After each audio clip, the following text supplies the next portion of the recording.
जी, doctor साहब हमें एक मेल आता है, हमारे एक दर्शक हैं, उन्होंने पूछा है सवाल कि रात को वो तो सही से खाना खा के सोते हैं, लेकिन जब सुबह उठते हैं तो पेट गुब्बारे की तरह फूल जाता है, जिसकी वजह से ना वो बैठ पाते हैं अच्छे से, ना चल फिर पाते हैं। वो जानना चाहते हैं कि आखिर वो उनको बार-बार ऐसा हो क्यों रहा है? हाँ जी, रिया जी, ये बहुत ही कॉमन समस्या है और इसको मैं कह सकता हूँ कि गैस की समस्या का एक रूप है। जी, बहुत जो हमारे पास मरीज आते हैं तो उनमें दो तीन समस्या बड़ा कॉमन है अभी के समय में। जैसे गैस बहुत बन जाना, खाने के बाद भी पेट फूल जाना, सुबह सो के उठना तो पेट तना तना लगना और उल्टी जैसा मन करना, लगे कि खाना यहाँ रखा हुआ है ऐसा लगना, और कभी कभी बहुत ज़्यादा ढकार आना। तो सारी अगर बात हम करें तो एक एक समस्या जो है उसी का ये छोटा छोटा समस्या का रूप है। तो जो बड़ी समस्या है कि ये गैस का रूप है, और गैस बन क्यों रहा है, पेट क्यों फूल रहा है, उसके बारे में हमको जानना पड़ेगा कि क्यों हो रहा है। तो कुछ पहले चीज़ें, तो मैं लाइफ स्टाइल के बारे में हमेशा बात करता हूँ कि कुछ ऐसी चीज़ें हैं जो पहले आपको चेक करना है। अगर आपका पेट ऐसा फूल जा रहा है, सबसे पहले तो आपको वजन चेक करना है।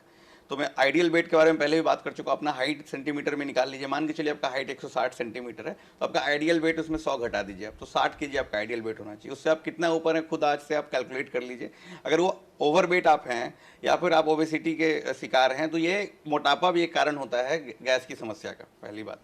दूसरी बात कि डायबिटीज, थायराइड, यूरिक एसिड का बढ़ना, ये सारी चीज़ें आपको पता होनी चाहिए कि हमको ये तकलीफ तो नहीं है। डायबिटीज़ के मरीज को भी इस तरह का प्रॉब्लम होता है, क्योंकि डायबिटीज़ में क्या होता है, पेट का चाल कमने लगता है। जब पेट का चाल कमेगा तो जो चीज़ नीचे जाना चाहिए वो जा नहीं रहा है, तो सब कुछ ऊपर रह रहा है। तो वो चीज़ आपको गैस्ट्रोपेरेसिस जिसको टर्म देते हैं, उसमें भी पेट फुला फुला तना तना महसूस होता है। कोई ऐसी बीमारी जैसे जोड़ में दर्द है तो गठिया की बीमारी, उस गठिया की बीमारी में भी इस तरह की समस्या हो जाती है, पेट का चाल कम होने लगता है। कभी कभी क्या होता है, पोस्ट इन्फेक्शन और पोस्ट कोविड, अभी बहुत सारे अभी कोविशील्ड और कोविड के बारे में बातें भी बहुत चल रही हैं, तो इस पर मैं बताना चाहूँगा कि पोस्ट कोविड पेट की समस्या भी बढ़ी है।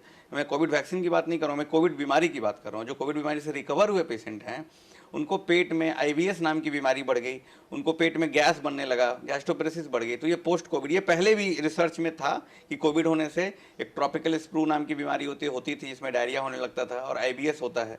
तो ये चीज़ें बढ़ी हैं, कॉमन हुई हैं। जो भी कोविड के मरीज जो रिकवर किए उनको गैस की समस्या बढ़ने लगी है। तो हम बात करते हैं कि इसमें कैसे जानेंगे कि किस कारण से ये हो रहा है। तो कुछ चीज़ें जो मैंने आपको बता दी उसको देख लेना है। फिर हम लोग इसमें इंडोस्कोपी करते हैं। इंडोस्कोपी के माध्यम से पेट के अंदर जाके देखते हैं कि पेट में कोई अल्सर तो नहीं बना हुआ है, पेट के अंदर गैस्ट्राइटिस तो नहीं हो रखा है, कोई इन्फेक्शन तो नहीं हो रखा है। अगर ये सब है तो उसका पूर्ण रूप से इलाज संभव है। अगर वो मैं इलाज करता हूँ, ऐसे कई मरीज आते हैं जो 10 साल से पीड़ित थे, पेट में गैस ही नहीं खत्म होता था, गैस की गोली खाना छोड़ना चल रहा था, वो पूरी तरह से ठीक हो जाते हैं। अगर वो इन्फेक्शन पकड़ा गया, इन्फेक्शन का इलाज, वो पूरी तरह से वो नॉर्मल हो जाते हैं, फिर कभी उनको गैस की समस्या नहीं होती है। पहली चीज़। दूसरी चीज़, मोटापा है तो मोटापा को हम कम करेंगे, आपको भागने का, दौड़ने का और खाने का सलाह देंगे। तीसरी चीज़ है खाने का हैबिट। तो जो भी लोग का गैस की समस्या है वो बाहर का खाना तो बिल्कुल बंद कर दे। बाहर के खाने में प्रिजर्वेटिव होता है, मैदा होता है, चीनी होता है, और चीनी नॉर्मल चीनी नहीं होता है, वो थोड़ा फिल्टर्ड चीनी होता है। तो उन सब चीज़ें से भी गैस बहुत बनता है। ठीक है, तो बाहर का खाना बंद करें। तो कौन सी ऐसी चीज़ें खाएं जिससे कम गैस बने? तो लो फॉड मैप डाइट करके हम लोग बताते हैं, जिसको फर्मेंट नहीं हो जो डाइट, वैसा डाइट लेना है। जिसमें 3 फल मैं मना करूँगा, लिख लीजिए आप। केला, 3 फल में जो नहीं खाने वाला है, पहले मैं वो बात करता हूँ। उसमें नहीं खाने में आता है सेब। सेब से गैस हो, जो गैस के मरीज जिनको पेट फूलता तन तक सेब ना खाएं।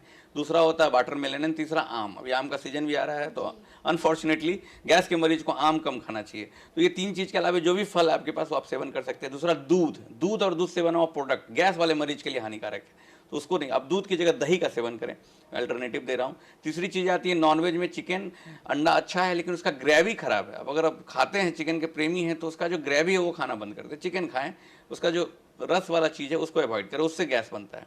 एंड चौथी चीज़ होती है मटन, उसमें फैट है तो उससे भी गैस बनने का चांस ज़्यादा रहता है। तो इन सब डाइटरी रेस्ट्रिक्शन के बाद भी अगर गैस की समस्या खत्म नहीं हो रही है, आपने कर लिया, मोटापा भी कम कर लिया, अपने ये सब डाइट को भी इम्प्रूव कर लिया, फिर भी गैस की समस्या खत्म नहीं हो रही है, तो हम लोग जैसे डॉक्टर हैं जो हम ये पता करेंगे कि गैस की समस्या का कारण क्या है, फिर उस कारण का निदान करेंगे और वो खत्म हो जाएगी।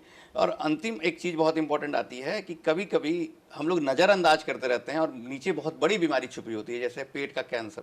उसमें भी पेट फूलता है, तनता है, खाना नीचे नहीं जाता है, खाने की नली का कैंसर। तो ये चीज़ को हमको आके मिलना है। इसको अगर आपको लग रहा है ये समस्या 1 साल की है, 6 महीने की है, लंबी समस्या है, इग्नोर नहीं करना है। कोई भी समस्या छोटी नहीं होती है, वो बहुत बड़े बीमारी का कारण हो सकता है, बहुत बड़े बीमारी का कारण हो रही है। तो उससे आपको मिलना है और उसका इलाज संभव है। और एक दूसरी लास्ट चीज़ मैं कहूँगा कि गैस की गोली खाना बंद कर दें, जो आप अगर लंबे समय से खा रहे हैं, तो उसके कारण भी बहुत सारी समस्या पैदा होती है। किडनी का मरीज किडनी पे भी इफेक्ट डालता है, और भी विटामिन B12 की कमी, मैग्नीशियम की कमी, बहुत सारी चीज़ें वो करता है। तो कारण जान के उसका इलाज करने की तरफ ध्यान दें, कंप्लीटली ठीक होने पे ध्यान दें, ना कि बार बार गैस की गोली लेना खाना, उस पे उसका वो तरीका नहीं है। धन्यवाद।